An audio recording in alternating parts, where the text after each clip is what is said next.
നിങ്ങൾക്കിതൊരു കാൽവെപ്പ്, പക്ഷെ നിങ്ങളുടെ ജീവിതത്തിൽ ഇതൊരു കുതിച്ചുചാട്ടമാണ്.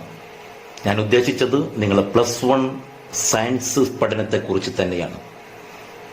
ചന്ദ്രനിലിറങ്ങിയ നീൽ ആംസ്ട്രോങ് ആദ്യമായി പറഞ്ഞ വാക്കുകൾ, എനിക്കിതൊരു കാൽവെപ്പ്, മനുഷ്യരാശിക്കിതൊരു കുതിച്ചുചാട്ടം എന്നായിരുന്നു. ആ ഒരു മാനസികാവസ്ഥ തന്നെയാണ് ഞാൻ +1 സയൻസ് പഠനത്തിനിറങ്ങുന്ന കുട്ടികളുടെ മുമ്പിലും വെക്കുന്നത്. നിങ്ങളുടെ ഭാവിയിൽ ഏറ്റവും നല്ലൊരു തീരുമാനം നിങ്ങൾ സയൻസ് പഠിക്കുന്നു എന്നുള്ളതായിരിക്കും. ഹയർ സ്റ്റഡിയുടെ ഫീൽഡിലാണെങ്കിലും നിങ്ങളൊരു നല്ലൊരു സമൂഹത്തിൽ നല്ലൊരു വ്യക്തിയാക്കി മാറ്റിയെടുക്കുന്നതിലും സയൻസ് പഠനത്തിന് വളരെ വലിയ പ്രാധാന്യമുണ്ട്. ഞാൻ ആ ഭാഗം കൂടുതൽ സംസാരിക്കുന്നില്ല. ഈ ബോർഡിൽ കാണുന്ന ചിത്രത്തിൽ നിങ്ങൾക്കൊരു കാര്യം, ആ ചന്ദ്രയാത്രികർ നടത്തിയ ചെറിയ സംഭാഷണം നിങ്ങളുടെ ശ്രദ്ധയിൽ ഞാൻ പെടുത്തുന്നു. നീൽ ആംസ്ട്രോങ്ങിനോട് അദ്ദേഹത്തിന്റെ സുഹൃത്ത് പറയുന്നു, Neil, I have lost so much mass since coming to space. ഈ സ്പേസിൽ എത്തിയത് മുതൽ എന്റെ മാസ് കുറഞ്ഞതുപോലെ എനിക്ക് ഫീൽ ചെയ്യുന്നു. അപ്പൊ നീൽ പറഞ്ഞ മറുപടി വളരെ രസം, ബസ് യു ആർ ഇൻറ്റ് ലോസ് മാസ്. നിന്റെ ഭാരം കുറഞ്ഞിട്ടില്ല. You are on the moon. നീ ചന്ദ്രന്റെ മുകളിലാണുള്ളത്. ചന്ദ്രന്റെ മുകളിലുണ്ടാകുമ്പോൾ ഭാരം കുറഞ്ഞിട്ടില്ല, മാസ് കുറഞ്ഞിട്ടില്ല. പക്ഷെ പിന്നെ എന്താണ് അവർക്ക് ഭാരം കുറഞ്ഞതുപോലെ ഫീൽ ചെയ്യുന്നത്? നമ്മളെ +1 സയൻസിലെ first chapter some basic concepts of chemistry എന്ന് പറയുന്ന ചാപ്റ്ററിൽ ആ ഭാഗം വരുന്നുണ്ട്. ഞാൻ ഈ ഫിഗർ വന്നതുകൊണ്ട് മാത്രം അത് ഈ സംസാരത്തിൽ കൊണ്ടുവന്നു. 10ാം ക്ലാസ് കഴിഞ്ഞ് +1 സയൻസിലോട്ട് എത്തുന്ന നമ്മളെ സംബന്ധിച്ചിടത്തോളം വളരെ പ്രതീക്ഷയോട് കൂടിയിട്ടാണ് നമ്മൾ +1 സയൻസിൽ പഠിക്കുക. ഒരു പ്രവചനാതീതമായി ഞാൻ നിങ്ങളുടെ മുമ്പിൽ ഒരു കാര്യം വെക്കുകയാണ്. എന്നിട്ട് നമുക്ക് ക്ലാസ്സിലോട്ട് വരാം. 10ാം ക്ലാസ്സിൽ ഫുൾ A+ വാങ്ങി വളരെ കോൺഫിഡന്റ് ആയ ഒരു കുട്ടി +1 സയൻസിന് പഠിക്കുമ്പോൾ ആ രീതിയിൽ 10ാം ക്ലാസ്സിൽ പെർഫോം ചെയ്ത രീതിയിലുള്ള പെർഫോമൻസ് കാഴ്ചവെക്കാൻ കഴിയാത്തൊരു സ്ഥിതിവിശേഷം വരാറുണ്ട്. ആ ഒരു സാഹചര്യം എങ്ങനെ അവിടെ ക്രിയേറ്റ് ചെയ്തു, എങ്ങനെ അങ്ങനത്തെ ഒരു സംഭവം ഉണ്ടായി എന്ന് നാം ചിന്തിക്കേണ്ടിയിരിക്കുന്നു.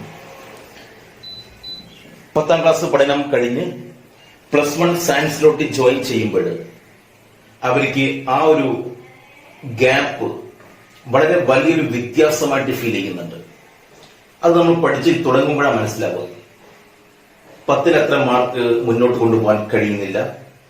അതല്ലെങ്കിൽ +1 പഠിച്ചൊരു ഹാഫ് ഇയർ ആകുമ്പോഴത്തേക്കും ഒരുപാട് കാര്യങ്ങൾ വ്യക്തമായിട്ട് 10ാം ക്ലാസ്സിൽ പഠിച്ചതുപോലെ കൊണ്ടുപോകാൻ കഴിയാത്തൊരു സാഹചര്യം വിദ്യാർത്ഥികളിൽ കൂടുതലായി കണ്ടുവരുന്നുണ്ട്. പാരന്റ്സിന്റെ ഭാഗത്തും ഈ ഒരു കോൺസെപ്റ്റ് നന്നായിട്ട് പരാതിയായി വരുന്നുണ്ട്. ഇവിടെ ഒരുപാട് കാര്യങ്ങൾ നമ്മൾ ശ്രദ്ധിക്കേണ്ടതുണ്ട്. +1 സയൻസിൽ നമുക്ക് എന്തൊക്കെയാണ് പഠിക്കാനുള്ളത്? 10ാം ക്ലാസ്സിലെ സയൻസും +1ലെ സയൻസും തമ്മിൽ ക്വാണ്ടിറ്റിയിൽ വല്ല മാറ്റവും ഉണ്ടോ? അതല്ലെങ്കിൽ കൂടുതൽ പഠിക്കാനുണ്ടോ എന്നുള്ള ഒരു ധാരണ നമുക്ക് ആദ്യം തന്നെ വേണം. ആയതുകൊണ്ട് അതിനുള്ള പ്രിപ്പറേഷൻസുകൾ നമ്മൾ തുടങ്ങണം. പിന്നെ 10ൽ പഠിച്ച ടോപ്പിക്കുകൾ +1 സയൻസിൽ വരുന്ന ടോപ്പിക്കുമായി റിലേറ്റ് ചെയ്തുകൊണ്ട് അത് ഓർമ്മയിൽ കൊണ്ടുവന്ന് പഠിക്കാൻ കഴിയുന്ന ഭാഗങ്ങൾ ഏതൊക്കെയെന്ന് മനസ്സിലാക്കണം. അങ്ങനെ വളരെ ക്രിയാത്മകവും സിസ്റ്റമാറ്റിക്കുമായിട്ട് നാം +1 സയൻസിനെ നാം ഫോക്കസ് ചെയ്താൽ, അതിനെ മനസ്സിലാക്കിയാൽ, അതിന് വേണ്ട കോച്ചിങ്ങുകൾ കിട്ടിയാൽ ഒരു സംശയവും വേണ്ട, വളരെ നല്ല രീതിയിൽ ഞങ്ങൾക്ക് സയൻസ് പഠനം മുന്നോട്ട് കൊണ്ടുപോകാൻ കഴിയും. സയൻസ് പഠിക്കാൻ ആഗ്രഹിക്കുന്ന ഒരു കുട്ടിയാണെങ്കിൽ ബാക്കിയുള്ള സബ്ജക്റ്റുകളെല്ലാം, ഹ്യൂമാനിറ്റീസ്, കൊമേഴ്സ് സബ്ജക്റ്റുകളെല്ലാം മാറിയ സ്ഥിതിക്ക് സയൻസിൽ കൂടുതൽ കോൺസെൻട്രേറ്റ് ചെയ്ത് പഠിക്കാൻ പറ്റുമെന്നതാണ് സത്യം. അതുകൊണ്ട് വളരെ കോൺഫിഡന്റ് ആയിട്ട് പോസിറ്റീവ് മൈൻഡോട് കൂടി നിങ്ങൾ ഈ കാര്യത്തെ കാണണമെന്ന് സാന്ദർഭികം ഞാൻ ഓർമ്മപ്പെടുത്തുന്നു. ഒരു ചെറിയ കഥ നിങ്ങൾ ശ്രദ്ധയിൽ ഞാൻ പെടുത്തുകയാണ്. പണ്ടൊരാൾ കിണറിന്ന് വെള്ളം കോരുമ്പോൾ ഒരു സമയത്ത് ഇദ്ദേഹം കയറിന്റെ 2 തലക്കിലെ ബക്കറ്റ് കെട്ടി. വെള്ളം കോരുമ്പോൾ ഒരു ലാഭം എന്താണെന്ന് ചോദിച്ചാൽ, ഒരു ബക്കറ്റ് പൊങ്ങുമ്പോൾ മറ്റേ ബക്കറ്റ് താഴും, ആ ബക്കറ്റ് താഴുമ്പോൾ ഈ ബക്കറ്റ് പൊങ്ങും. അപ്പൊ ഒരേ സമയം 2 ബക്കറ്റ് വെള്ളം കിട്ടും. ആ സമയത്ത് ഒരു ബക്കറ്റ് മറ്റേ ബക്കറ്റിനോട് പറയാം, നമ്മൾ എത്ര വെള്ളേറ്റ് മുകൾക്ക് പോയാൽ എന്താ, താഴോട്ട് കാലിയായിട്ടാണല്ലോ വരുന്നത്, എനിക്കിതിലൊരു ഇൻട്രസ്റ്റ് തോന്നുന്നില്ല എന്ന്. അപ്പോൾ മറ്റേ ബക്കറ്റ് പറഞ്ഞു, നമ്മൾ എത്ര കാലിയായി താഴോട്ട് പോയാൽ എന്താ, മേൽപോട്ട് നിറയെ വെള്ളേറ്റാണല്ലോ പോകുന്നത്, എന്റെ ഇൻട്രസ്റ്റ് കൂടി കൂടി വരുന്നു എന്ന്. ഇവിടെ രണ്ട് ബക്കറ്റും സെയിം കണ്ടീഷൻ, സെയിം എനർജി, പക്ഷെ ഒന്നിന്റെ ഇൻട്രസ്റ്റ് കൂടി കൂടി വരുന്നു, മറ്റതിന്റെ ഇൻട്രസ്റ്റ് എന്തായി വരുന്നു? കുറഞ്ഞു കുറഞ്ഞു വരുന്നു. ഇവിടെ ഇൻട്രസ്റ്റിനെ സ്വാധീനിച്ചത് അവർ ചെയ്യുന്ന ജോലിയിലെ വ്യത്യാസമല്ല, മാനസികമായി ചിന്തകളെ പോസിറ്റീവായിട്ട് ഉപയോഗപ്പെടുത്താൻ കാണിച്ച ആ ഒരു വലിയ കഴിവാണ് അവരുടെ ഇൻട്രസ്റ്റിനെ സ്വാധീനിച്ചത്. ആയതുകൊണ്ട് തന്നെ നിങ്ങൾക്ക് ലക്ഷ്യമുണ്ടെങ്കിൽ, നിങ്ങൾക്ക് മുന്നോട്ടുള്ള ദിശാബോധമുണ്ടെങ്കിൽ, പൂർണ്ണമായിട്ടും നിങ്ങൾ ഒരു പോസിറ്റീവ് ചിന്തയിലൂടെ കാര്യങ്ങളെ കൈകാര്യം ചെയ്യാൻ പറ്റിയാൽ നിങ്ങൾ വിചാരിക്കുന്ന ഒരു വിജയം ഉണ്ടാകുമെന്നതിൽ ഒരു സംശയവും വേണ്ട. 10ാം ക്ലാസ്സോടെ നമ്മുടെ പഠനം നിലക്കുന്നില്ല. It is only a starting point, ഒരു കാൽവെപ്പും മാത്രമാണ്. കുതിച്ചു ചാട്ടമാവേണ്ടിയിരിക്കുന്നു. അതുകൊണ്ട് നമുക്ക് നമ്മളെ +1 കെമിസ്ട്രിയുടെ ഭാഗത്തുനിന്ന് നിങ്ങൾ ഈ ബ്രിഡ്ജ് കോഴ്സിലൂടെ മനസ്സിലാക്കേണ്ട കാര്യങ്ങൾ നിങ്ങൾ ശ്രദ്ധയിൽ ഞാൻ പെടുത്തുകയാണ്. അതോടൊപ്പം തന്നെ +1 സയൻസിലോട്ട് അതിന്റെ അഡ്മിഷനും കാര്യങ്ങളൊക്കെ വൈകാൻ സാധ്യതയുണ്ട്. അപ്പൊ ഈ സമയങ്ങളിൽ നമ്മൾ സയൻസുമായി ടച്ച് വിടാതിരിക്കാൻ വേണ്ടി ഈ ഒരു ബ്രിഡ്ജ് കോഴ്സ് നിങ്ങൾക്ക് 100% നിങ്ങൾക്ക് ഉപകാരപ്പെടുന്നുവെന്നതിൽ ഒരു സംശയവും വേണ്ട. അതുകൊണ്ട് എല്ലാവർക്കും ഹൃദ്യമായ സ്വാഗതം. എന്റെ പേര് മുഹമ്മദ് റാഫി. നമ്മുടെ സബ്ജക്ട് കെമിസ്ട്രിയാണ്. So heartily welcome to our online bridge course. Okay, +1 കെമിസ്ട്രിയിൽ നമുക്ക് പാർട്ട് 1 പാർട്ട് 2 രണ്ട് ഭാഗം പഠിക്കാനുണ്ട്. അതിൽ പാർട്ട് 1 പഠിക്കാനുള്ള ചാപ്റ്ററുകൾ ഏതൊക്കെ എന്നുള്ളത് നിങ്ങൾ ശ്രദ്ധയിൽ ഞാനൊന്ന് പഠിച്ചു തരാം. നിങ്ങൾ ശ്രദ്ധിച്ചാൽ മതി. First chapter some basic concepts of chemistry. Some basic concepts of chemistry. Some basic concepts of chemistry. ഇതാണ് first chapter. Second chapter structure of atom. Structure of atom. Third chapter classification of elements. Classification of elements and periodicity in properties. Periodicity in properties. And fourth chapter chemical bonding. Chemical bonding. And fifth chapter states of matter. And sixth chapter thermodynamics. Thermodynamics. The seventh chapter is equilibrium. Equilibrium. Okay? Equilibrium. ഈ 7 ചാപ്റ്ററുകളാണ് part 1 നമുക്ക് പഠിക്കാനുള്ളത്. Okay, അതില് ഈ ചാപ്റ്ററുകളിലൊക്കെ പഠിക്കുന്ന കാര്യങ്ങൾ ഒക്കെ എന്ത്, 10ാം ക്ലാസ്സിൽ നാം പഠിച്ച ഭാഗങ്ങളിൽ നിന്നും ഈ ചാപ്റ്ററുകളിലൂടെ നമ്മൾ എന്തൊക്കെ മനസ്സിലാക്കണം എന്നുള്ള വളരെ ബേസിക് ആയ ചില ഒരുപാട് ഐഡിയകൾ നിങ്ങൾക്ക് ഈ ബ്രിഡ്ജ് കോഴ്സിലൂടെ ലഭിക്കുമെന്നാണ് നിങ്ങൾ ശ്രദ്ധയിൽപ്പെടുത്താനുള്ളത്. ഞാൻ ചോദിക്കട്ടെ, എന്റെ മക്കളോട് ഞാൻ ചോദിക്കട്ടെ, നിങ്ങൾ മോൾ കോൺസെപ്റ്റ് എന്ന സംഭവം നിങ്ങൾ വ്യക്തമായിട്ട് 10ാം ക്ലാസ്സിൽ പഠിച്ചിട്ടുണ്ടാവുമല്ലോ. ആറ്റോമിക് മാസ്, മോളിക്കുലാർ മാസ്, മോൾ സങ്കല്പന. മലയാളം മീഡിയക്കാർ ശ്രദ്ധിക്കണം. ഒരു പ്രത്യേക കാര്യം നമ്മൾ ശ്രദ്ധിക്കേണ്ടതുണ്ട്. മീഡിയം മാറുമ്പോൾ, ഇപ്പൊ മലയാളം മീഡിയത്തിൽ 10ാം ക്ലാസ് പഠിച്ച കുട്ടിയെ സംബന്ധിച്ചിടത്തോളം നമ്മൾ +1 ക്ലാസ്സിൽ വന്നിരിക്കുമ്പോൾ അധ്യാപകര് ഇംഗ്ലീഷ് മീഡിയത്തിലായിരിക്കും ക്ലാസ് എടുക്കുക. അതിൽ ടേംസുകളൊക്കെ ഇംഗ്ലീഷിലായിരിക്കും പറയാം. ആ സമയത്ത് ചിലപ്പോൾ മലയാളം മീഡിയത്തിൽ ഫുൾ A+ വാങ്ങി വന്ന ഒരു കുട്ടിയെ സംബന്ധിച്ചിടത്തോളം ആ സമയത്തൊന്നും അങ്ങനെ പറയാം, അത് പേടിക്കും. പക്ഷെ ഡോൺ വറി, ഒരു നിലയ്ക്കും നിങ്ങൾ ഭയപ്പെടേണ്ടതില്ല. നിങ്ങൾക്ക് വ്യക്തമായ കോച്ചിങ്ങുകളും വ്യക്തമായ ട്യൂഷൻ ക്ലാസ്സുകളും അതല്ലെങ്കിൽ ഇതേപോലെ പാരലൽ കോച്ചിങ്ങുകളൊക്കെ ഉണ്ടെങ്കിൽ ഇത്തരം കാര്യങ്ങൾ നിങ്ങൾക്ക് വളരെ വ്യക്തമായിട്ട് ക്ലിയർ ചെയ്തെടുക്കാൻ പറ്റും. ഒരു വിത്തിൻ 2 months അല്ലെങ്കിൽ വിത്തിൻ 1 month നിങ്ങൾ കറക്റ്റ് ആ ഒരു ഇംഗ്ലീഷ് ക്ലാസ്സുകളിലോട്ട് നിങ്ങൾക്ക് എത്തിപ്പെടാൻ പറ്റും. ആ ഒരു ടേംസിലോട്ട് നിങ്ങൾക്ക് മാറാൻ പറ്റും എന്നതിൽ ഒരു സംശയവും വേണ്ട. ഇത് കോമൺ ആയിട്ട് എല്ലാ വർഷവും കാണപ്പെടുന്നതാണ്. അതുകൊണ്ട് സബ്ജക്ട് ഈ ലാംഗ്വേജിൽ വരുന്ന വ്യത്യാസം ആദ്യം ബുദ്ധിമുട്ടുണ്ടാക്കുകയും എന്നാൽ എക്സ്ട്രാ കോച്ചിങ്ങുകളിലൂടെയും എക്സ്ട്രാ അറ്റൻഷനിലൂടെയും നമുക്കത് മാറ്റിയെടുക്കാൻ പറ്റുമെന്നതിൽ ഒരു സംശയവും വേണ്ട. അപ്പൊ ആയതുകൊണ്ട് ഇവിടെ നമ്മൾ ശ്രദ്ധിക്കേണ്ട ഒരു കാര്യം, 10ാം ക്ലാസ് കഴിഞ്ഞ് +1 നമ്മൾ ജോയിൻ ചെയ്യുന്ന സമയത്ത് നമുക്കൊരു എക്സ്ട്രാ അറ്റൻഷൻ ഉണ്ടാവൽ വളരെ നിർബന്ധമാണ് എന്ന് ഞാൻ നിങ്ങളെ സാന്ദർഭികവശാൽ ഓർമ്മപ്പെടുത്തുന്നു. Anyway, some basic concepts of chemistry. ഞാൻ നേരത്തെ സൂചിപ്പിച്ചു, മോൾ കോൺസെപ്റ്റ് നിങ്ങൾ കേട്ടിട്ടില്ലേ? Atomic mass, molecular mass, molar mass, number of mole, അതുമായി ബന്ധപ്പെട്ട പ്രോബ്ലംസുകൾ, ഇതൊക്കെ നമ്മൾ 10ാം ക്ലാസ്സിൽ പഠിച്ചിട്ടുണ്ട്. ആ ഭാഗത്തുനിന്ന് വരുന്ന ഒരുപാട് പ്രധാനപ്പെട്ട ചില ഭാഗങ്ങൾ ഈ ചാപ്റ്ററിൽ വരുന്നുണ്ട്. Some basic concepts of chemistry. ഞാൻ നമ്മുടെ ക്ലാസ് സ്റ്റാർട്ട് ചെയ്യുന്നതിന് മുമ്പ് നിങ്ങൾ ശ്രദ്ധയിൽപ്പെടുത്തിയിരുന്നു നീൽ ആംസ്ട്രോങ് സുഹൃത്ത് തമ്മിലുള്ള ചർച്ച. അവിടെ മാസ് കുറഞ്ഞതുപോലെ ഫീൽ ചെയ്യുന്നു. അപ്പോൾ മാസ് കുറഞ്ഞതല്ല, നമ്മൾ ചന്ദ്രനിലാണുള്ളത് എന്നൊരു ഓർമ്മപ്പെടുത്തൽ. അപ്പൊ മാസ് അല്ലാത്തൊരു കോൺസെപ്റ്റ് അതിന്റെ പിന്നിലുണ്ടോ? ഉണ്ട്. സ്ഥലങ്ങൾ മാറുമ്പോൾ ഭാരം കുറയുന്നത് പോലെ ഫീൽ ചെയ്യുന്ന ഒരു കോൺസെപ്റ്റ് ഉണ്ട്.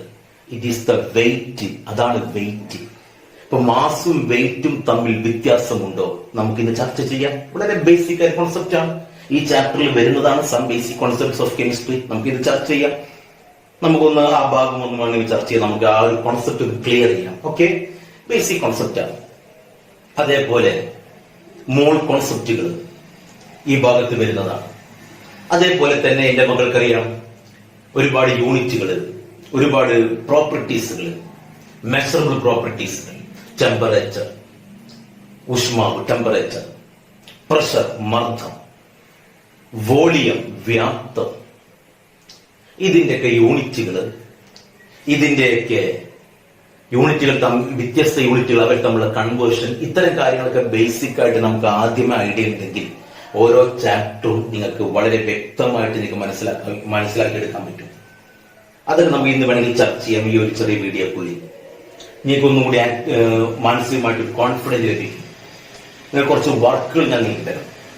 സ്ട്രക്ചർ ഓഫ് ആറ്റം, രണ്ടാമത്തെ ചാപ്റ്റർ സ്ട്രക്ചർ ഓഫ് ആറ്റം. ആറ്റത്തിന്റെ സ്ട്രക്ചർ നമ്മൾ പഠിച്ചിട്ടുണ്ട്. സെൻട്രൽ ന്യൂക്ലിയസ് ആണ്. ന്യൂക്ലിയസിനകത്ത് പ്രോട്ടോൺ ന്യൂട്രോൺ, ചുറ്റും ഇലക്ട്രോണുകൾ കറങ്ങിക്കൊണ്ടിരിക്കുന്നു. Electrons are revolving around the nucleus in different shells. Shells also include subshell. Subshell electronic configuration. ഒരാറ്റത്തിന്റെ ആറ്റോമിക് നമ്പർ തന്നാൽ അതിന്റെ ഇലക്ട്രോണിക് കോൺഫിഗറേഷൻ എഴുതുന്ന വളരെ ബേസിക് ആയ കാര്യം നമ്മൾ 10th പഠിച്ചിട്ടുണ്ട്.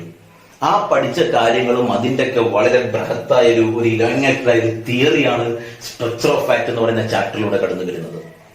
ഇവിടെ രസകരമായിട്ട് ആ ഭാഗത്തെ കുറിച്ചും അത് പഠിക്കുന്ന രീതിയെ കുറിച്ചും അവിടുത്തെ പ്രോബ്ലംസുകളെ കുറിച്ചൊക്കെ മനസ്സിലാക്കി, ആ ചാപ്റ്ററിൽ വരുന്ന ഇക്വേഷൻസ് ഒക്കെ മനസ്സിലാക്കി അതിലുള്ള വെറൈറ്റി പ്രോബ്ലംസുകളൊക്കെ ചെയ്ത് പഠിച്ചാൽ എൻട്രൻസ് എക്സാമിന്, വളരെ വ്യക്തമായി പറയുന്നു, മെഡിക്കൽ എഞ്ചിനീയറിംഗ് എൻട്രൻസ് എക്സാമിന് നന്നായിട്ട് പെർഫോം ചെയ്യാൻ പറ്റും.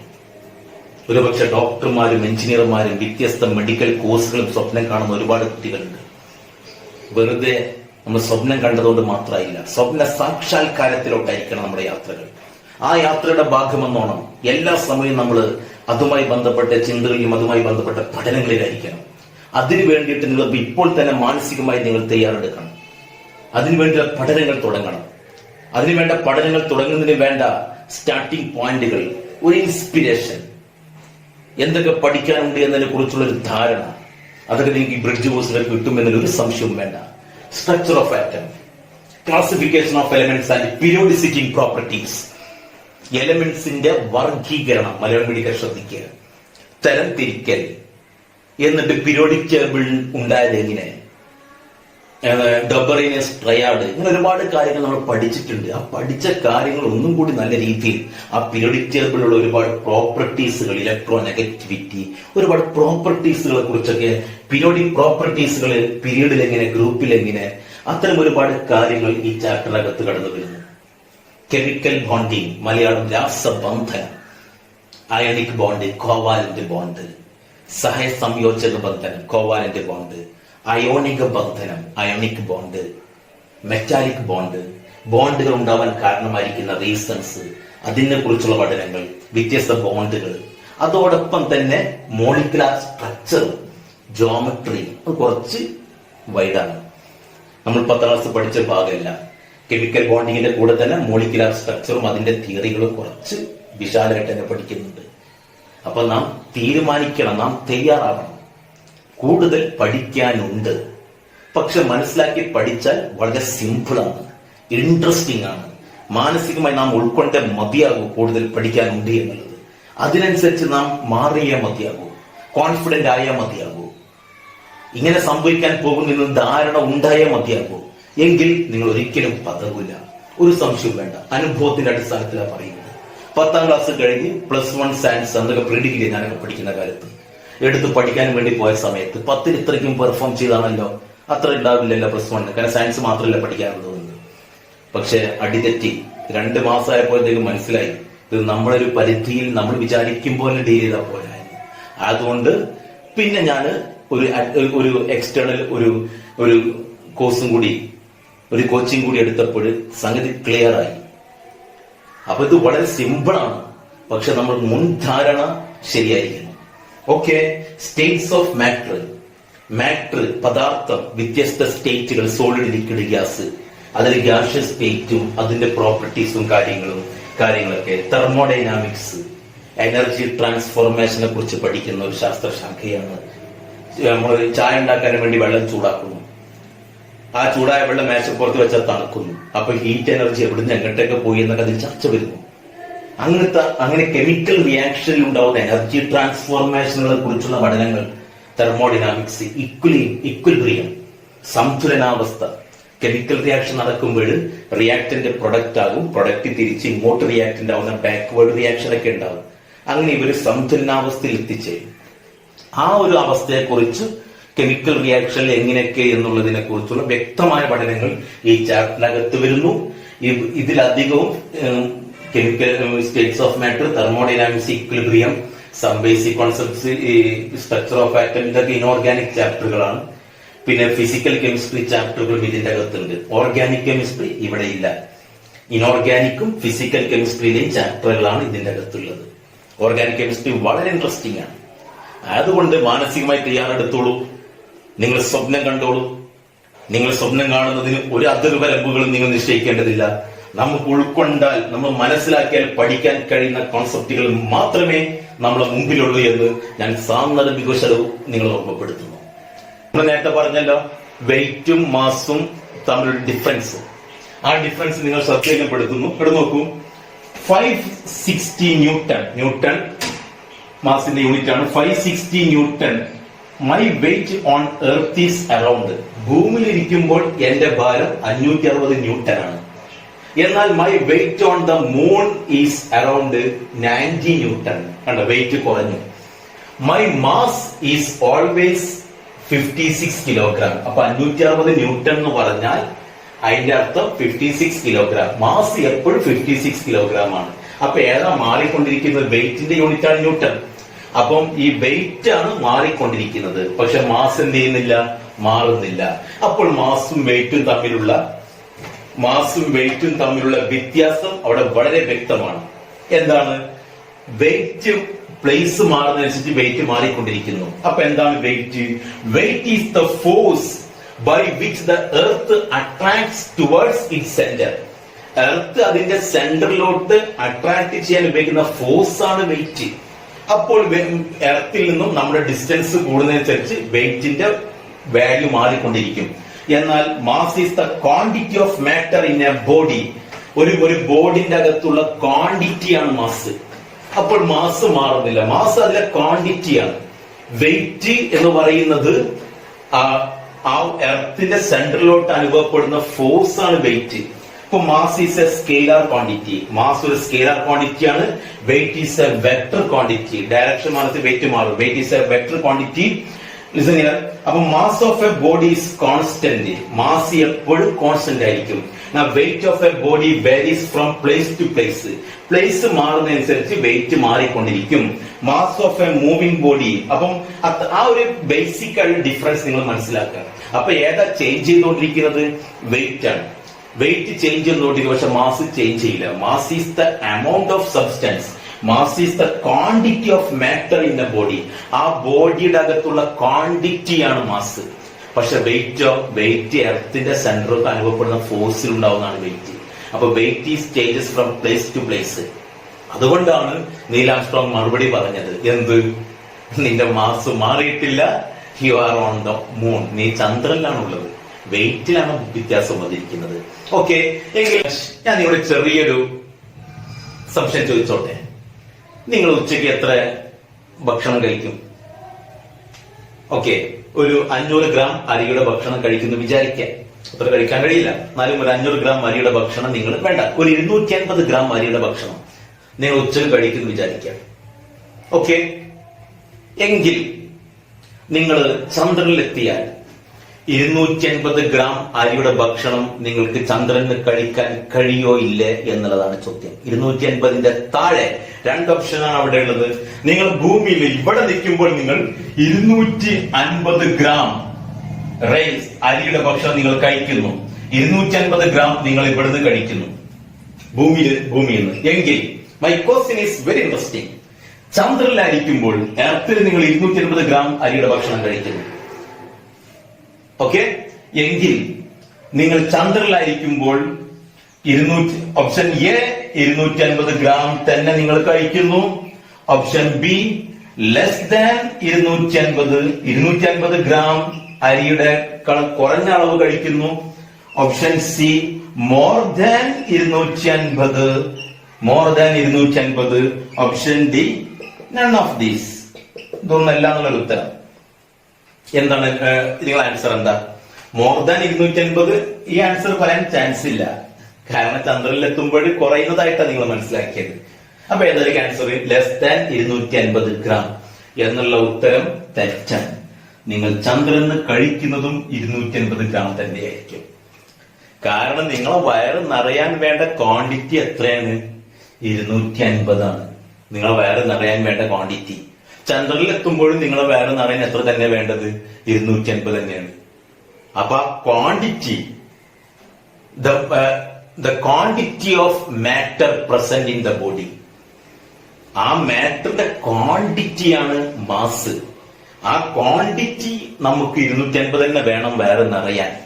പക്ഷെ ചന്ദ്രനിൽ എത്തിക്കുമ്പോൾ ആ 250 എന്ന് പറയുന്ന സാധനം വെയിറ്റ് നോക്കുമ്പോൾ വ്യത്യാസം ഉണ്ടാവും.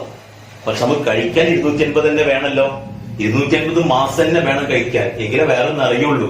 പക്ഷെ അവിടെ എത്തുമ്പോൾ 250നേക്കാൾ അളവ് കുറഞ്ഞിട്ടുണ്ടാവും. അതിനർത്ഥം ആ അളവ് നമ്മൾ വേറെ നിറയാൻ വേണ്ട ക്വാണ്ടിറ്റിയിൽ മാറ്റം വന്നിട്ടില്ല.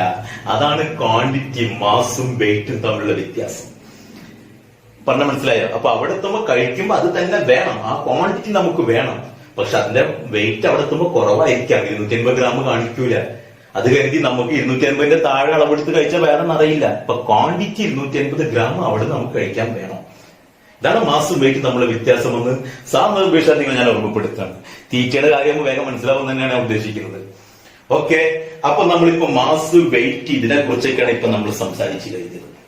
നമുക്കറിയാം, നിങ്ങൾ ഹോസ്പിറ്റലിൽ അഡ്മിറ്റ് ചെയ്ത് കഴിഞ്ഞാൽ നിങ്ങളുടെ ബോഡിയുടെ ടെമ്പറേച്ചർ, പനിയുണ്ടോ എന്ന് ചെക്ക് ചെയ്യുന്നത് എങ്ങനെയാണ്?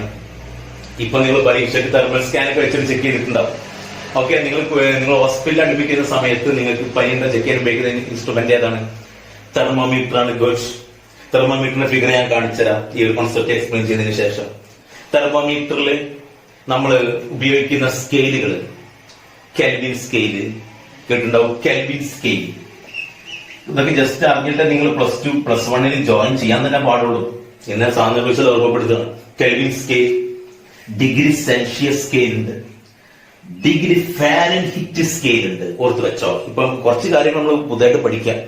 Kelvin scale, degree Celsius scale, degree Fahrenheit scale.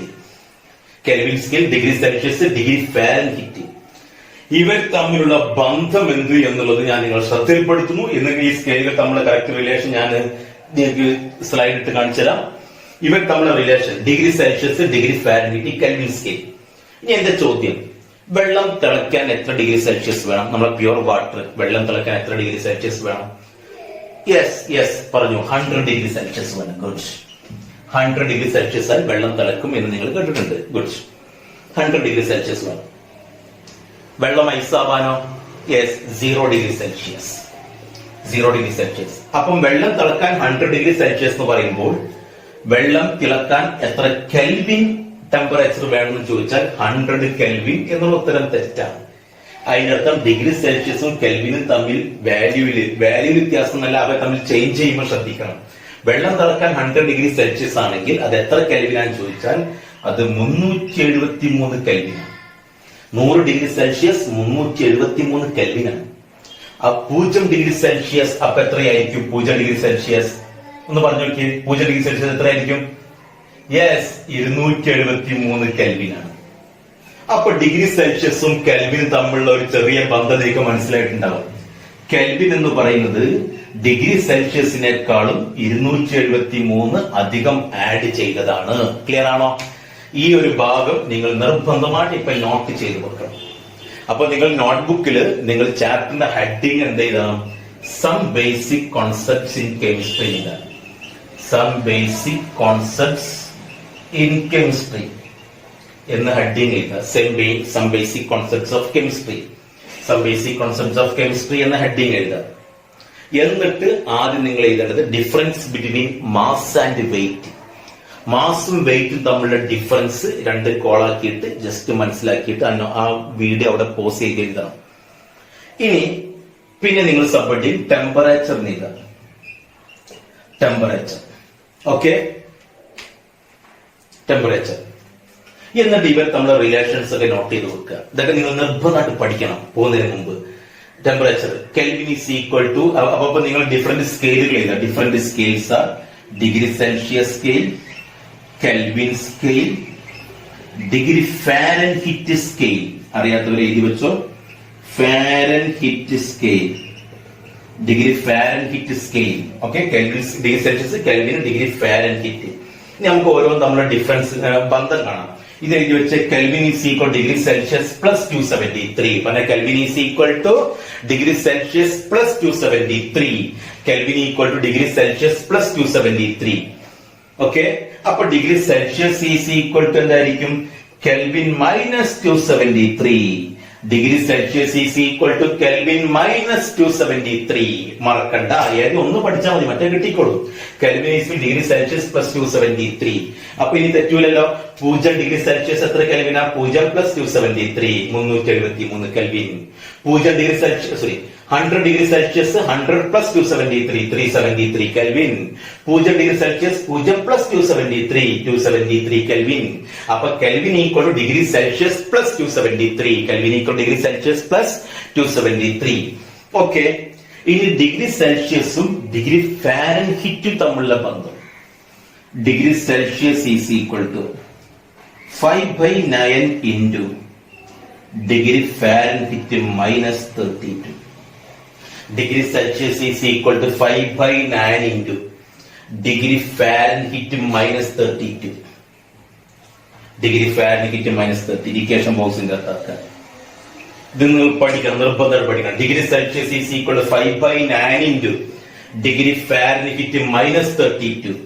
അപ്പൊ degree Fahrenheit is equal to 9/5 degree Celsius plus 32. അങ്ങോട്ടും ഇങ്ങോട്ടും എഴുതാം. Degree Fahrenheit is equal to 9/5 degree Celsius plus 32. 9/5 degree Celsius plus 32 note ചെയ്യാം. ഓക്കെ, നമ്മൾ ഒന്ന് ചെക്ക് ചെയ്യാം. ഡിഗ്രി സെൽഷ്യസും degree ഫാരൻഹീറ്റും തമ്മിലുള്ള ബന്ധം ഒന്ന് ചെക്ക് ചെയ്യാം. ഇക്വേഷനൊക്കെ എഴുതി വെച്ചാലോ? ഞാൻ ഒന്നുകൂടി എഴുതട്ടെ. Degree Celsius is equal to 5/9 into degree Fahrenheit minus 32. Degree Fahrenheit is equal to 9/5 degree Celsius plus 32. Okay, എങ്കിൽ എന്റെ ചോദ്യം 0 ഡിഗ്രി സെൽഷ്യസ്, 0 ഡിഗ്രി സെൽഷ്യസ് എത്ര ഫാരൻഹീറ്റ് ആണെന്ന് ചെക്ക് ചെയ്യണം. 0 ഡിഗ്രി സെൽഷ്യസ് എത്ര ഫാരൻഹീറ്റ് ആണ്? അപ്പൊ എനിക്ക് എത്ര ഫാരൻഹീറ്റ് ആണ് കിട്ടണം? 0 ഡിഗ്രി സെൽഷ്യസ് അവിടെ കൊടുക്കാൻ പോകുന്നത് വളരെ സിമ്പിൾ. ഇവിടെ ഞാൻ 0 എന്ന് കൊടുത്താൽ എന്താ വരിക? 9/5 ഇൻറ്റു 0 പ്ലസ് 32. വട്ട് ഈസ്, ഏതൊരു സംഖ്യയും 0 കൊണ്ട് ഗുണിച്ചാൽ 0 ആയിരിക്കും. അപ്പൊ ആൻസർ എത്ര ഉണ്ടാവുക? 32 ആണ്. അപ്പൊ 0 degree Celsius 32 degree Fahrenheit. Clear അല്ലേ? 0 degree Celsius 32 degree Fahrenheit. Okay, എങ്കിൽ നിങ്ങൾക്ക് തരുന്ന ഹോംവർക്ക് നോട്ട് ചെയ്ത് വെച്ചോ. 100 degree Celsius, 100 degree Celsius equal to എത്ര ഡിഗ്രി ഫാരൻഹീറ്റ്? ഇതാണ് ഹോംവർക്ക്. 0 ഡിഗ്രി സെൽഷ്യസ് എത്ര ഡിഗ്രി ഫാരൻഹീറ്റ്? അപ്പൊ നിങ്ങൾ എങ്ങനെ ചെയ്യേണ്ടത്? ഇവിടെ സോറി, 100 ഡിഗ്രി സെൽഷ്യസ് എത്ര ഡിഗ്രി ഫാരൻഹീറ്റ്? അപ്പൊ നിങ്ങൾ ഇവിടെ 100 കൊടുക്കണം. ഓക്കെ, ഇവിടെ 100 കൊടുക്കുക. 100 5 വെട്ടിപ്പോവും. 100 5 20. അപ്പൊ അതിനനുസരിച്ച് ആൻസർ ചെയ്യണം. ഓക്കെ, അപ്പൊ 100 ഡിഗ്രി സെൽഷ്യസ് എത്ര ഡിഗ്രി ഫാരൻഹീറ്റ് ആണെന്ന് കാണാം. ഇനി ഞാൻ വേറെ സാധനം ഞാൻ കാണിച്ചുതരാം. -40 degree Celsius,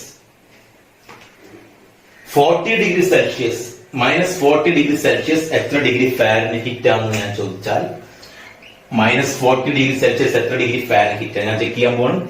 minus 40 degree Fahrenheit is equal to 9/5 into minus 40 plus 32. 40 5 വെട്ടിയാൽ മൈനസ് 8. 9 ഇൻറ്റു 8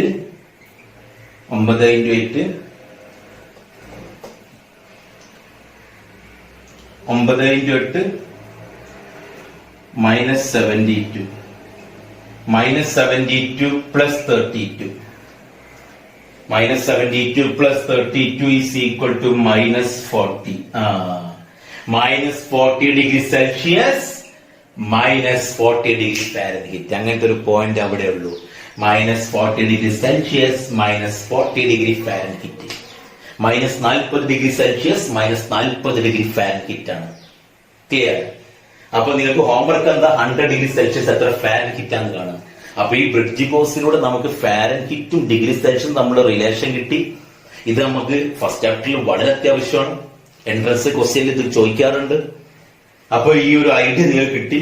ഇത് വെച്ച് നിങ്ങൾക്ക് ഇത്ര കാര്യങ്ങൾ മനസ്സിലാക്കിയാൽ പഠിക്കാൻ എളുപ്പമാണെന്നൊരു കോൺഫിഡൻസ് നിങ്ങൾ ഉണ്ടാക്കിയെടുക്കുക. Minus 40 degree Celsius minus 40 degree Fahrenheit ആണ്. ഞാൻ പണ്ടൊരു ഇന്റർവ്യൂ നിങ്ങളോട് ചോദിച്ചത് എനിക്ക് കിട്ടാത്തൊരു കോൺസെപ്റ്റ് ആണ്. ഓക്കെ, നമ്മള് ഹോസ്പിറ്റലൊക്കെ അഡ്മിറ്റ് ചെയ്ത സമയത്ത് നിങ്ങൾ ശ്രദ്ധിച്ചോ എനിക്കറിയില്ല, നേഴ്സ് വന്ന് നമ്മൾ ടെമ്പറേച്ചർ ചെക്ക് ചെയ്തിട്ട് നേഴ്സ് പറയാറ് പനി നല്ല കൂടുതലാണ്, 100ന്റെ അടുത്തൊക്കെ ഉണ്ട് എന്നാ പറയാറ്, അല്ലെങ്കിൽ 100 കഴിഞ്ഞിട്ടുണ്ട് എന്നൊക്കെ പറയും, അല്ലെങ്കിൽ 100 എത്തിയിട്ടുണ്ട്, 100 ഡിഗ്രി എത്തിയിട്ടുണ്ട് എന്നൊക്കെ പറയും. നമ്മൾ ആകെ ബേജാറാവും. നമ്മൾ ബോഡി ടെമ്പറേച്ചർ 37 ഡിഗ്രി ഒക്കെ വരുന്നത്. അപ്പൊ 100 ഡിഗ്രിക്ക് എത്തിയോ നമ്മളാകെ പൊരിക്കും. ബേജാറാവേണ്ട, അത് ഡിഗ്രി സെൽഷ്യസ് അല്ല, ഡിഗ്രി ഫാരൻഹീറ്റ് ആണ്. ഡിഗ്രി ഫാരൻഹീറ്റ് ആണ്. 100 ഡിഗ്രി ഫാരൻഹീറ്റ്. ബോഡി ടെമ്പറേച്ചർ 100ന്റെ അടുത്താണ്. 100 ഡിഗ്രി ഫാരൻഹീറ്റ് 98.96 ഡിഗ്രി ഫാരൻഹീറ്റ് ഒക്കെയാണ്. അപ്പൊ 100 ഡിഗ്രിക്ക് ആവുമ്പോൾ പേടിക്കേണ്ട, അത് ഡിഗ്രി സെൽഷ്യസ് അല്ല, ഡിഗ്രി ഫാരൻഹീറ്റ്. ഇതെന്റെ അനുഭവം കൊണ്ടാണ് ഞാനീ പറയുന്നത്. ഞാൻ പണ്ട് 4ാം ക്ലാസ് പഠിക്കുന്ന കാലത്ത്, അത്യാവശ്യം പഠിക്കുന്ന ഒരു പയ്യനാണ് ഞാൻ. അന്നത്തെ കാലം എന്ന് പറഞ്ഞാൽ പണ്ട് കാലമാണ്. അന്നൊക്കെ പനി വരാന്ന് പറഞ്ഞാൽ സന്തോഷം, ബ്ലഡൊക്കെ കിട്ടും. അപ്പൊ എനിക്ക് പനിയൊക്കെ വന്ന് എന്നെ ഹോസ്പിറ്റലിലേക്ക് വേണ്ടി ഓട്ടോറിക്ഷയൊക്കെ വിളിച്ചു കൊണ്ടുപോയി. അവിടെ അഡ്മിറ്റ് ചെയ്തു. നഴ്സ് വന്നു, ടെമ്പറേച്ചർ ചെക്ക് ചെയ്തു. നഴ്സ് അമ്മയോട് പറഞ്ഞു 100ന്റെ അടുത്തുണ്ട്, ശ്രദ്ധിക്കണം. ഇത് ഞാൻ കിട്ടും. അത്യാവശ്യം പഠിക്കുന്നൊരു കുട്ടിയാണ്ട് എനിക്കറിയാം 100 ഡിഗ്രിയിൽ വെള്ളം തിളക്കുന്നത്. ഞാൻ ആകെ പേടിച്ചു. അതിന്റെ ശേഷം അമ്മയും നഴ്സും കൂടി പുറത്തേക്ക് പോകുന്നൊക്കെ ഞാൻ ശ്രദ്ധിച്ചു. അപ്പൊ എനിക്ക് മനസ്സിലായി അവർ കാര്യങ്ങൾ തീരുമാനിക്കാൻ പോവാണ്. അതിന്റെ ശേഷം അമ്മ അകത്ത് വന്നു, എന്റെ അടുത്ത് വന്നു. ഞാനൊന്നും മിണ്ടിയില്ല. ഇങ്ങോട്ട് എന്തെങ്കിലും പറയുന്നുണ്ടോ നോക്കാം. അപ്പൊ ഒന്നും പറയുന്നില്ല എന്ന് കണ്ടപ്പോ ഞാൻ പറഞ്ഞു കാര്യങ്ങളൊക്കെ ഞാൻ മനസ്സിലാക്കിയിട്ടുണ്ട്. അപ്പൊ അമ്മ ചോദിച്ചു എന്താ മോനെ നീ പറയണത്? ഞാൻ പറഞ്ഞു കാര്യങ്ങളൊക്കെ മനസ്സിലാക്കാനുള്ള വിദ്യാഭ്യാസമൊക്കെ എനിക്കായിട്ടുണ്ട്. അപ്പൊ അമ്മ ചോദിച്ചു എന്താ മോനെ? ഞാൻ പറഞ്ഞു ഒന്നും പറയണ്ട, എനിക്ക് അവസാനത്തെ കുറച്ച് കാര്യങ്ങൾ പറയാണ്ട്. ഞാൻ ചെയ്ത തെറ്റിലൊക്കെ ഞാൻ തിരുത്തി പറഞ്ഞു, ഞാൻ ഏറ്റു പറഞ്ഞു. ഞാൻ എന്തായാലും പോവാണല്ലോ, 100ന്റെ അടുത്തുണ്ടല്ലോ. പക്ഷെ 2 ദിവസം കഴിഞ്ഞാൽ പനിയൊക്കെ മാറി. അത് ഡിഗ്രി സെൽഷ്യസിലെ ഡിഗ്രി എന്താണത്? ഫാരൻഹീറ്റ്. ഓക്കെ, അപ്പൊ നിങ്ങൾക്കൊരു homework. Okay, Fahrenheit, Celsius, kelvin. Fahrenheit boiling point of water 212 degree Fahrenheit ആണ്. അത് സെൽഷ്യസിൽ എടുക്കുമ്പോൾ 100 ഡിഗ്രി സെൽഷ്യസ് ആണ്. കെൽവിനിൽ പറയുമ്പോൾ 373.15. ഞാൻ ഈ 0.15 പറഞ്ഞിട്ടില്ല, ശരിക്കും 273.15 കൊണ്ട് ആഡ് ചെയ്യുന്നുണ്ട്. 373.15. Highest temperature ever recorded in us. നമ്മളിൽ ഉണ്ടാവുന്ന മാക്സിമം വരുന്ന, നമുക്ക് ഓവർകം ചെയ്യാൻ പറ്റുന്ന maximum temperature 134 degree Fahrenheit, 330 kelvin. Freezing point of water 32 degree Fahrenheit. Okay, 0 degree Celsius. 0 degree Fahrenheit എത്ര ഡിഗ്രി സെൽഷ്യസ് ആണെന്നുണ്ട്? മൂൺ ആക്റ്റീവ്സ് കോൾഡസ്റ്റ്, ചന്ദ്രനിലുള്ള ഏറ്റവും തണുപ്പ്, -280 degree Fahrenheit, -173 degree Fahrenheit, 100 kelvin ആണ്. അബ്സല്യൂട്ട് സീറോ എന്ന് പറഞ്ഞാൽ 0 കെൽവിൻ ആണ്. 0 കെൽവിനെയാണ് അബ്സല്യൂട്ട് സീറോ എന്ന് പറയാ, മറക്കണ്ട. അതുകൊണ്ട് ഈ കെൽവിൻ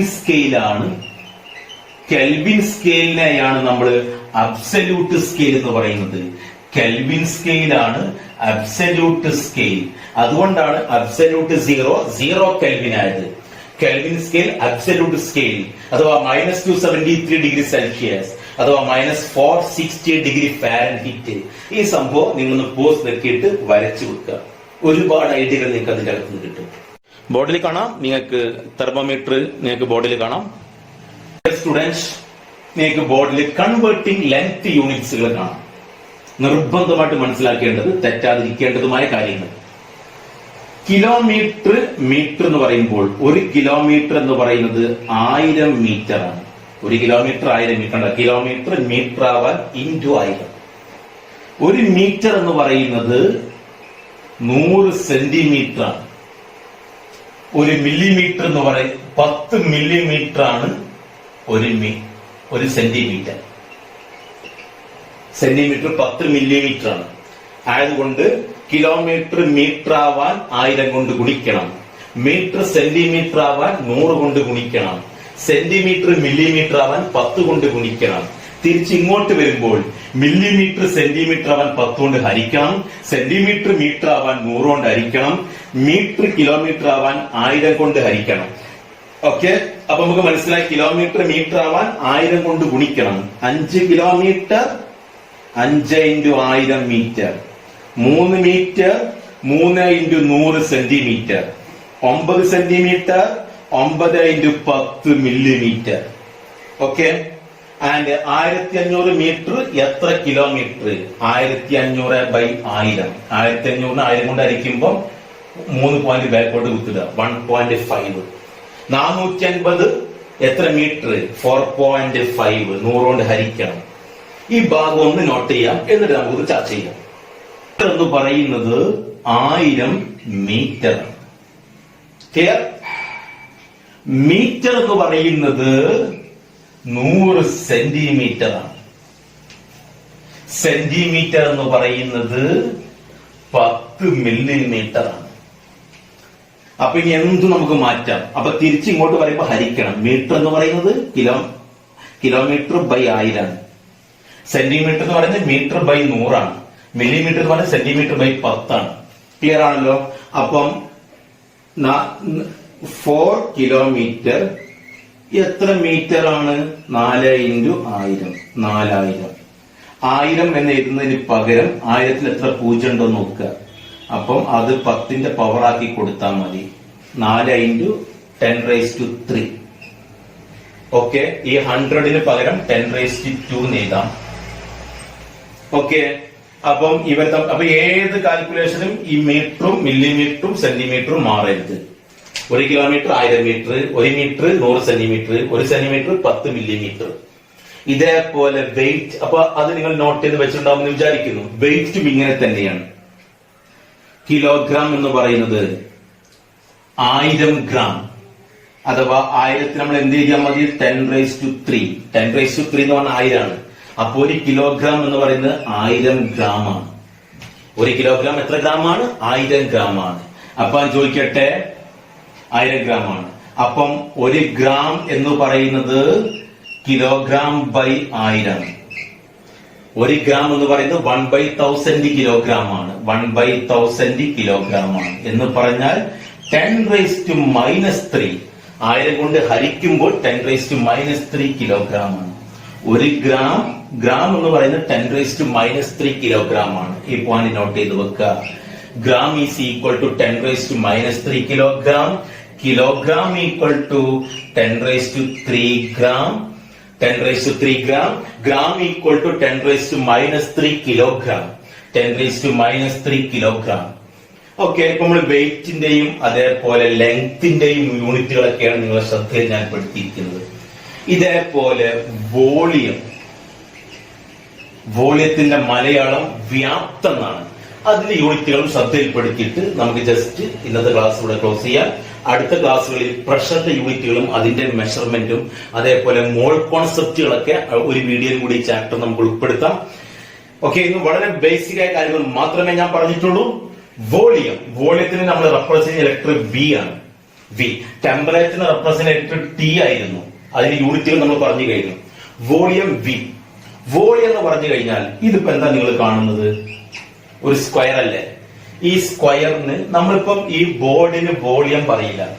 ഈ ബോർഡിന് നമ്മൾ പറയാ ഏരിയയാണ് അഥവാ ലെങ്ത് ഇൻറ്റു ബ്രെഡ്ത്ത്, നീളം ഇൻറ്റു ഉയരം, അല്ലെങ്കിൽ ലെങ്ത് ഇൻറ്റു ബ്രെഡ്ത്ത്.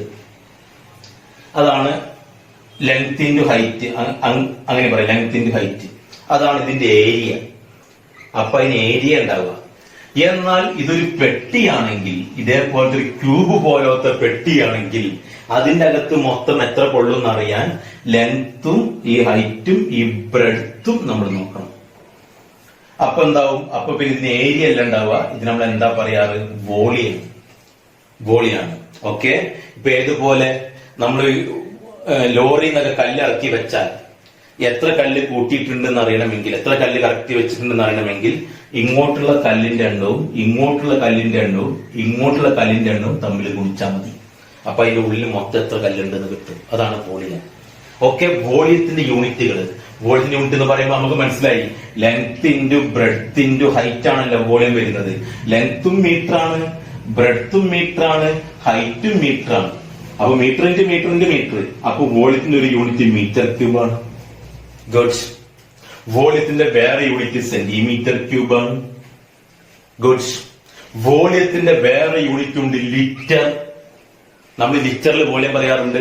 റേഷൻ കടയിൽ പോയിട്ട് മണ്ണ് ഭയങ്കര 1 ലിറ്റർ എന്നാണ് പറയാറ്. 1 മീറ്റർ ക്യൂബ് എന്നല്ല പറയാറ്, ലിറ്റർ ഉപയോഗിക്കാറുണ്ട്. ലിറ്റർ. പിന്നെ നിങ്ങൾ വളരെ വിശദമായിട്ട് മനസ്സിലാക്കേണ്ട വേറൊരു പോയിന്റ് ഉണ്ട്.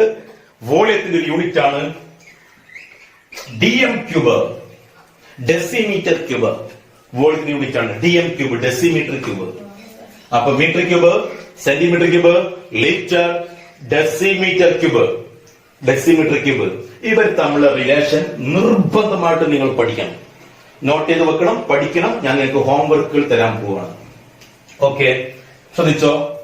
1 ലിറ്റർ എന്ന് പറഞ്ഞാൽ 1 litre is equal to 10⁻³ millilitre. 1 litre 1000 millilitre. 1 litre is equal to 10⁻³ millilitre, equal to 10⁻³ centimetre cube. മില്ലി ലിറ്ററും സെന്റിമീറ്റർ ക്യൂബും ഒരേ അളവാ. 1 litre 10⁻³ millilitre equal to 10⁻³ centimetre cube, equal to 10⁻³ metre cube. 10⁻³ metre cube അഥവാ 1/1000 equal to 1 DM cube, equal to 1 DM cube. Note ചെയ്ത് വെക്കുക, വളരെ important ആണ്. 1 litre 10⁻³ millilitre, 10⁻³ centimetre cube, 10⁻³ metre cube, 1 decimetre cube. 1 decimetre cube. മറക്കണ്ട, 1 litre. അപ്പൊ ഇത് തിരിച്ചൊക്കെ ഇങ്ങോട്ട് പറയാൻ നിങ്ങളെ ഞാൻ പഠിപ്പിച്ചു. അപ്പൊ 1 മില്ലി ലിറ്റർ ഇത് തിരിച്ചിങ്ങോട്ട് ഞാൻ പറയാം. 10⁻³ ഇങ്ങോട്ട് വരുമ്പോ 10⁻³ 10⁻³ litre. 1 centimetre cube 10⁻³ litre. Girls, 10⁻³ litre. 10⁻³ metre cube 1 litre ആണെങ്കിൽ 1 മീറ്റർ ക്യൂബ് 10⁻³ ഇങ്ങോട്ട് കൊണ്ടുവന്നാൽ 10⁻³ ലിറ്റർ.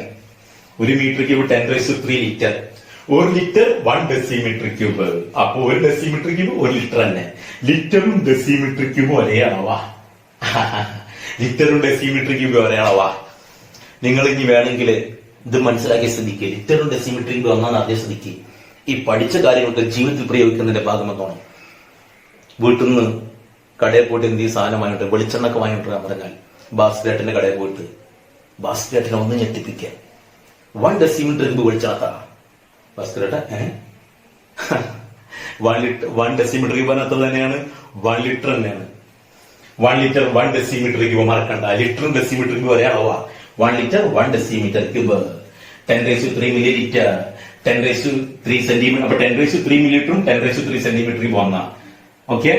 ഇത് വോളിയത്തിന്റെ യൂണിറ്റ്. മൈ ഡിയർ സ്റ്റുഡൻസ്, അപ്പൊ ഇന്ന് ചെറിയ വീഡിയോയിൽ നമ്മൾ വളരെ സിമ്പിളായ ചില കാര്യങ്ങൾ നിങ്ങൾ ശ്രദ്ധയിൽപ്പെടുത്തി. നിങ്ങൾക്ക് സിമ്പിൾ ആയിട്ട് തോന്നിയിട്ടുണ്ടെങ്കിൽ നിങ്ങൾ +1 ഫസ്റ്റ് ചാപ്റ്ററായ some basic concepts of chemistry എന്ന് പറയുന്ന ചാപ്റ്ററിൽ പഠിക്കാനുള്ള കാര്യങ്ങളാണ് ഞാൻ നിങ്ങളെ സൂചിപ്പിച്ചിരുന്നു. അപ്പൊ നമ്മളൊന്ന് മനസ്സ് വെച്ചാൽ ഈ ചാപ്റ്ററിലുള്ള എല്ലാ കാര്യങ്ങളും 10th നമ്മുടെ അറിവ് വെച്ചുകൊണ്ട് നമ്മൾ ഒന്നും കൂടി ഉയർന്ന് പഠിക്കുകയാണെങ്കിൽ സിമ്പിളായിട്ട് എടുക്കാവുന്നതേ ഉള്ളൂ എന്ന് നിങ്ങൾ ശ്രദ്ധയിൽപ്പെടുത്തുക എന്നുള്ളതായിരുന്നു എന്റെ ലക്ഷ്യം. അടുത്ത വീഡിയോകളിൽ ഈ ചാപ്റ്ററിൽ വളരെ പ്രധാനപ്പെട്ട മോൾ കോൺസെപ്റ്റുകൾ വരെ നമുക്ക് വളരെ സിമ്പിൾ ആയിട്ട് മനസ്സിലാക്കിയെടുക്കാനുള്ള ട്രിക്കുകളെ കുറിച്ച് നമുക്ക് സംസാരിക്കാം. അപ്പൊ തീർച്ചയായിട്ടും ഈ ഒരു സമയത്ത് +1 സയൻസ് എടുത്ത് പഠിക്കാൻ ആഗ്രഹിക്കുന്ന നമ്മളെ സംബന്ധിച്ചിടത്തോളം ഈ രീതിയിൽ ഒരു ഗ്യാപ്പ് വരാതെ, സബ്ജക്റ്റിൽ ഗ്യാപ്പ് വരാതെ നമ്മൾ ഒരു ദിശാബോധത്തോടു കൂടി നാം മുന്നോട്ട് പഠിക്കാനുള്ള ഒരു ശ്രമം തന്നെ ഉണ്ടാവണമെന്ന് വീണ്ടും ഞാൻ ഓർമ്മപ്പെടുത്തുന്നു. ഒരു ചെറിയ വർക്ക് ഞാൻ നിങ്ങൾക്ക് തരികയാണ്. നിങ്ങൾക്കൊന്ന് ജസ്റ്റ് ഒന്ന് ഇരുന്ന് ചെയ്യാൻ വേണ്ടി 5 മിനിറ്റ് ചെയ്യാൻ പറ്റിയ ചെറിയ വർക്ക്. 100 ഡിഗ്രി സെൽഷ്യസ് എത്ര ഡിഗ്രി ഫാരൻഹീറ്റ് ആയിരുന്നു, -40 ഡിഗ്രി സെൽഷ്യസ് എത്ര ഡിഗ്രി ഫാരൻഹീറ്റ്, എത്ര കെൽവിൻ ആണെന്നും, 5 കിലോമീറ്റർ എ എന്ന് പറയുന്ന പോയിന്റിൽ നിന്ന് ബി എന്ന് പറയുന്ന പോയിന്റിൽ എത്താൻ 5 കിലോമീറ്റർ, ബി നിന്ന് സിക്ക് എത്താൻ എത്ര കിലോമീറ്റർ വേണം. ഒരിക്കലും ഇതിന് ഉത്തരം കിട്ടൂല, പക്ഷെ അടിയിൽ പോയിന്റുകൾ തന്നിട്ടുണ്ട്. അപ്പൊ എത്ര മീറ്റർ ആണ് ഇവിടെ എഴുതി വെക്കുക, എത്ര സെന്റിമീറ്റർ ആണ് എഴുതി വെക്കുക, ഇവിടുന്ന് എത്ര കിലോമീറ്റർ വേണം, 120 മീറ്റർ ആണ് തന്നിട്ടുണ്ട്. അപ്പൊ അത് എത്ര സെന്റിമീറ്റർ ആണ് കണ്ടുപിടിച്ച് വെക്കുക. അപ്പൊ ഇത്രയും കാര്യങ്ങൾ ചെയ്തു കഴിഞ്ഞാൽ നമുക്ക് വളരെ ബേസിക് ആയിട്ട് ഈ ചാപ്റ്ററിൽ ആവശ്യമുള്ള ചില കാര്യങ്ങളെ കുറിച്ചുള്ള ഒരു ധാരണയായി. ഈ പഠിപ്പിച്ച കാര്യങ്ങൾ നിർബന്ധമായിട്ട് നിങ്ങൾ മനസ്സിലാക്കി വെക്കണം. ഇത് ജീവിതത്തിൽ ഒരിക്കലും മറക്കാത്ത രൂപത്തിൽ ഒരു സോളിഡ് അറിവായിട്ട്, നോളജായിട്ട് നിങ്ങളെ മനസ്സിനകത്ത് കിടക്കേണ്ടതാണ്. ഇത് നമുക്ക് എല്ലാ ചാപ്റ്ററിലും ആവശ്യമുള്ളതാണ്. ഈ ബ്രിഡ്ജ് കോഴ്സിൽ നിങ്ങൾക്ക് കിട്ടുന്ന എല്ലാ പോയിന്റുകളും സോളിഡ് ആയിരിക്കാം. അത് തീർച്ചയായിട്ടും നിങ്ങൾ +1 സയൻസിൽ മുന്നോട്ട് പഠിക്കാൻ വേണ്ടിയിട്ട് പല ഇടങ്ങളിൽ ഉപയോഗിക്കാനുള്ളതാണ്. ഇതിന്റെ കുറവ് കൊണ്ടാണ്, ഇങ്ങനത്തെ സോളിഡ് നോളജിൽ ഉണ്ടാവുന്ന കുറവ് കൊണ്ടാണ് സയൻസ് പഠിക്കുമ്പോൾ നമുക്ക് ബുദ്ധിമുട്ട് ഫീൽ ചെയ്യുന്നത്. അപ്പൊ അതുകൊണ്ട് ഈ കോഴ്സ് നിങ്ങളെ 100% നിങ്ങളെ സയൻസ് പഠനത്തിനെ പോസിറ്റീവായിട്ട് സ്വാധീനിക്കുമെന്നതിൽ ആർക്കും ഒരു സംശയം വേണ്ട. ഓക്കെ, നമുക്ക് വീണ്ടും കാണാം. നന്ദി, നമസ്കാരം.